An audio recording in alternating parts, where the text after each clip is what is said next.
Welcome to the Wilber and Longenbaugh podcast, where we break down tax, accounting, and financial strategies to help businesses stay compliant, profitable, and prepared. So, welcome to today's deep dive, where we are tackling a really common issue, avoiding the annual April tax panic. Yeah, and we're pulling insights from a great guide on taming tax season. The main mission here is to help you shift your mindset, from treating taxes like this chaotic, reactive scramble into a calm, year-round strategic checkpoint. Because, millions of businesses just overpay their taxes by like 20% or more every single year. Exactly. And it's not because they didn't make money. It's because they try to squeeze 12 months of financial strategy into, well, one frantic week in April. Right, which makes no sense. But if I have a brilliant accountant, shouldn't they just be able to, dig into my files in April and retroactively find me those deductions? Why are my options so limited? You would think so, but no. The clock basically runs out on December 31st. Oh, well. Yeah. By April, the previous year is effectively sealed. You can't retroactively execute tax loss harvesting on investments or suddenly fund certain retirement accounts. Right, because those require a year-end setup. Exactly. And when you add in all the stress multipliers like disorganized records, missed estimated payments, maybe you sold assets or hired people, all of that crashing into the deadline at once is just a recipe for disaster.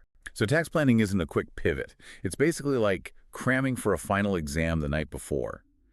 You can't retroactively change the homework assignments you ignored all year. That is a perfect way to put it. And since cramming doesn't work, you need a daily study plan, which in this case is solid bookkeeping. Yeah, and bookkeeping isn't just administrative cleanup for the IRS, right? No, not at all. It is the absolute foundation of your financial visibility. If you don't know your profitability by the third quarter, you really can't make informed decisions about, say, payroll bonuses or fourth quarter estimated payments. Or asset purchases to lower your taxable income. You're just flying blind. Completely. And by March, trying to reconstruct a whole year's activity is basically forensic accounting. Right, it's like checking your car's dashboard while driving, instead of waiting for the engine to literally start smoking before you realize you need oil. Yeah, and the sources actually highlight a few persistent traps here, like mixing business and personal expenses. Well, that's a massive one. Huge. It obliterates the corporate veil and makes finding legitimate deductions incredibly messy.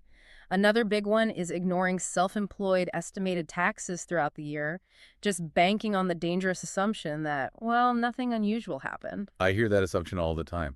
But wait, let me challenge this for a second. If I'm using like modern cloud accounting software that automatically pulls my bank feeds, haven't I effectively automated my tax strategy? The software myth. The guide zeroes right in on this. Technology provides information, not judgment. Okay, so it just tracks things. Right. An algorithm can automatically tag a $500 charge as office supplies, but it cannot tell you that your revenue has grown enough that switching your entity structure from an LLC to an S-Corp will save you, 15% on self-employment taxes. Oh, right. Or it'll track depreciation, but it won't advise you on whether taking bonus depreciation this year is actually smarter for your cash flow than spreading it out. Exactly. The software gives you the map, but you still have to decide the destination. It simply doesn't replace proactive decision-making. So to summarize our key takeaways for you today, tax strategy is absolutely a continuous 12-month operation.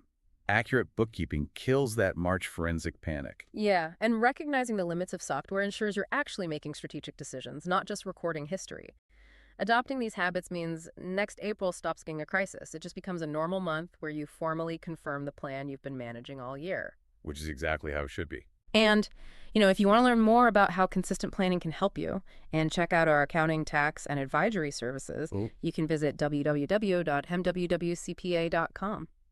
Perfect. To shift the dynamic completely. I'll leave you with this final thought. If you treated your overall health or your closest relationships the way most people treat their taxes, only checking in once a year when there's a mandatory high-stakes deadline, what kind of shape would they be in?